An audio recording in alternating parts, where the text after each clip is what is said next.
Final Boss is a game that was created out of our love for video games from our childhood. If you want to get news about our game, check our website finalbosscardgame.com and follow us on Facebook or Twitter. Next, we will explain the setup and game rules for a 4-player game.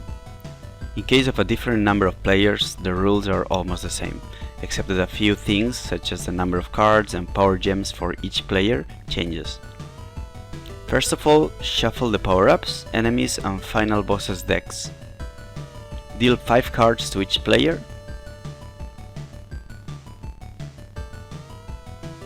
Give 1 power gem to each player.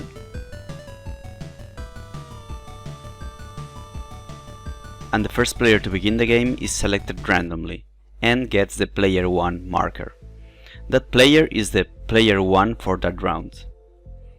Then each player looks at their own power-ups and can activate any characters, weapons and items. They can also keep them in hand if they prefer to, although it's usually better to activate them.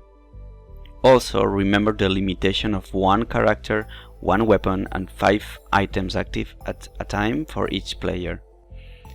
Every round, players will face enemies in order to collect victory points. Players can collect victory points by either defeating an enemy or by making other players get killed by enemies. At the beginning of each round, 2 new enemies are drawn from the enemy deck, but do not reveal them. These 2 enemies stay dormant in the middle of the table. Then, player 1 assigns the first enemy to any player they want, even to themselves. At this point, players are also able to do inventory management. They can swap the power-ups that they have activated on the table or activate new power-ups. Actually, players can do this at any time as long as no combat is taking place. Inventory management cannot be done during a combat. The enemy assigned by player 1 is then revealed and combat takes place.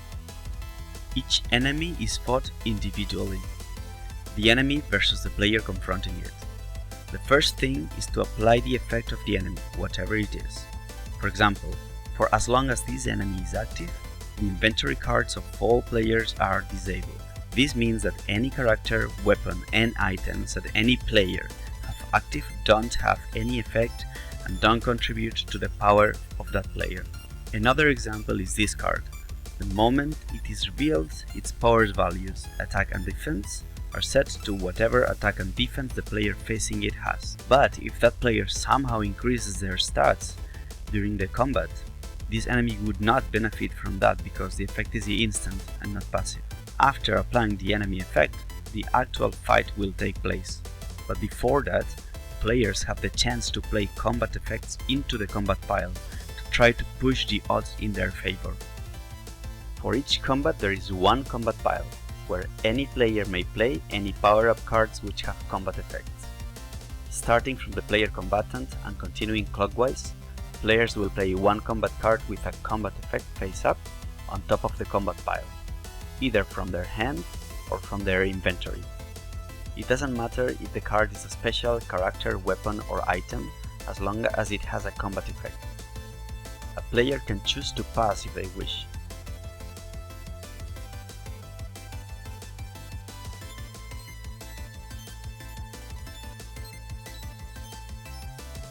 At the end, the combatant can place a second and last card in the combat pile if they wish to. This means that each player can play a maximum of 1 card in each combat pile, except the combatant, which can play up to 2. Then, start resolving the combat pile from top to bottom. This means that the last card that was played is resolved first. Each combat effect is resolved by the player who played it. After that, discard it. An exception is if the enemy or combatant are killed or the enemy is somehow removed from the game while resolving the combat pile. Then the remaining cards in the combat pile are discarded without their effects being applied. If the enemy is reassigned to another player, so just keep resolving the same combat pile as normal, as in this case it is considered to be the same combat. Remember that cards with instant effects can be played at any time, including in the middle of the combat pile. and take effect immediately after being played. There is another resource that a player can use if things are going badly for them. These are the power gems. A player can discard a power gem at any time to draw 3 power-up cards. This counts as an instant effect, but you can only use 1 power gem for each combat. After the combat pile has been emptied or discarded, resolve the combat. Calculate the attack and health of enemy and player in combat, counting any bonus or penalizers each side might have gotten from any combat effects or passive effects. Enemies strike first, so the combatant must have at least 1 more health value than the enemy has attacked to survive. If the enemy hits the combatant so that their health gets to 0 or lower, that player dies. They discard all their cards, both from inventory and in hand, and all the other players get 1 victory point. Then the combatant which died draws 5 power-ups, and they can activate any character, weapon and item they want in their inventory. The enemy is discarded face up into the cemetery.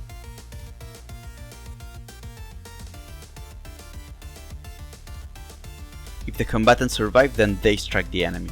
If the enemy's health goes to or below 0, it is killed. The combatant gains 1 victory point and draws 1 power-up card, because they get the drop from the enemy corpse. The enemy is discarded face up into the cemetery. If neither the combatant nor the enemy died, discard the enemy into the cemetery and nothing else happens. Some enemies have effects that are active when the enemy is on the cemetery. Remember to apply them. After the first combat of the round, the next dormant enemy is assigned by the player next to player 1 clockwise to any player they want, including themselves.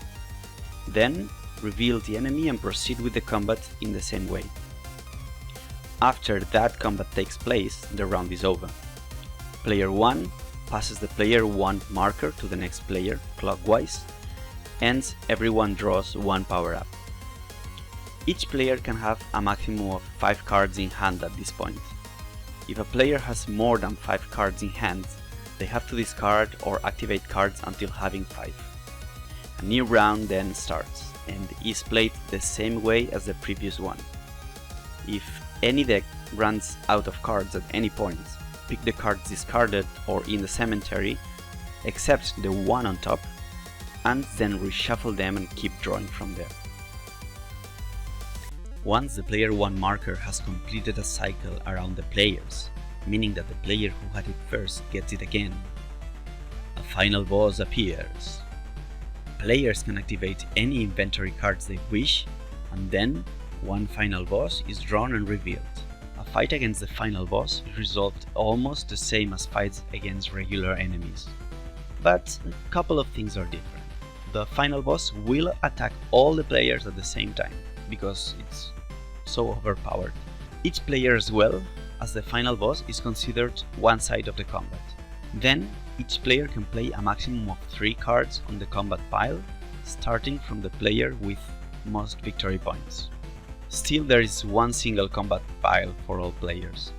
If a player is killed by the final boss, they die normally and don't gain anything nor draw more cards. If a player survives the attack of a final boss, they earn 1 victory point. Then surviving players can strike back. If a player somehow manages to kill the final boss, that player gets 2 additional victory points on top of the one they got from surviving, for a total of 3. If a player kills the final boss, any next player still has the chance to kill it also, meaning that multiple players can kill the final boss. And after the combat against the final boss is resolved, whatever the outcome, the game is over. The player with more victory points wins the game. If there is a tie in victory points, the player with more power gems wins. If there is also a tie in power gems, then the player with the highest attack value wins.